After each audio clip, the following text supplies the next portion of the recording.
الحمد لله رب العالمين والصلاة والسلام على أشرف الأنبياء والمرسلين والعاقبة للمتقين أما بعد.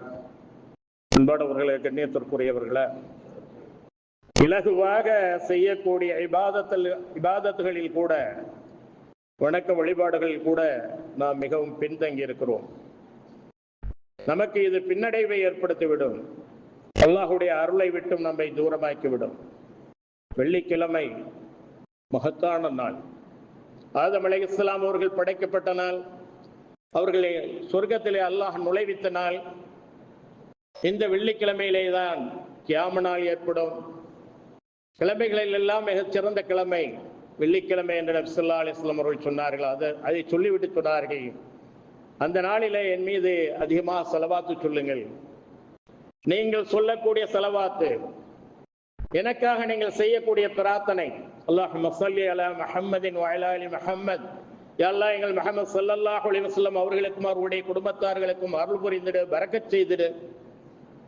நீயே நிச்சயமாக மிக்க மேலான புகழுக்குரியவன் என்று அல்லாஹுவை போற்றி புகழ்ந்து எனக்காக நீங்கள் ஓதக்கூடிய அந்த ஸலவாத் என்னிடத்திலே எடுத்து வைக்கப்படுகிறது. அப்பொழுது சஹாபாக்கள் கேட்டார்கள், நீங்கள் இறந்து விட்டால் உங்களைத்தான் மண் தின்று விடுமே, அப்புறம் எப்படி நாங்கள் சொல்லக்கூடிய அந்த பிரார்த்தனைகள் ஸலவாத்துகள் உங்களுக்கு வந்து சேரும்? இல்லை, இறை தூதர்களுடைய உடல்களை அல்லாஹ் மண்ணுக்கு ஹராமாக்கி விட்டான். மண் அதை தின்காது.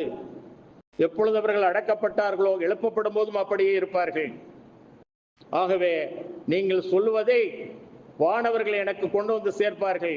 அதுவும் சாதாரணமாகவல்ல, பூமியின் இந்த பகுதியில இன்னாருடைய மகன் இன்னான் உங்களுக்கு ஸலவாத்து சொன்னார் என்று எனக்கு எடுத்துரைப்பார்கள் சொல்லக்கூடிய அந்த அளவுக்கு நீங்கள் ஒரு முறை ஸலவாத்து சொன்னால் 10 முறை அல்லாஹ் உங்களுக்கு அருள் புரிகிறார். ஆகவே இந்த வெள்ளிக்கிழமையில அதிகமாக நீங்கள் ஸலவாத்தை அதிகமாக ஓதக்கூடியவர்களாக இருக்க வேண்டும். அதே நேரத்தில் இந்த வெள்ளிக்கிழமை முக்கியமான தினம். யா அய்யுஹல்லதீன ஆமனூ இதா நூதிய லிஸ்ஸலாத்தி மின் யௌமில் ஜும்ஆத்தி ஃபஸ்அவு இலா திக்ரில்லாஹி வதருல் பைஅ ذلكم خير لكم إن كنتم تعلمون. இறை நம்பிக்கையாளர்களே, அல்லாஹ்வை முழுமையாக நம்பக்கூடியவர்களே, ஜும்மா நாளில நீங்கள் தொழுகைக்காக அழைக்கப்பட்டால் உங்கள் கொடுக்கல் வாங்கல் வர்த்தகம் அனைத்தையும் விட்டு விடுங்கள். பள்ளிவாசலை நோக்கி விரைந்து வாருங்கள். அதுதான் உங்களுக்கு நல்லது. அல்லாஹ் சொல்றான். இல்லை, இங்க லாபம் கிடைக்கும், இதுதான் எனக்கு நல்லதுன்னா அது எப்படி அழிஞ்சு போயிடும் அந்த நாளில்.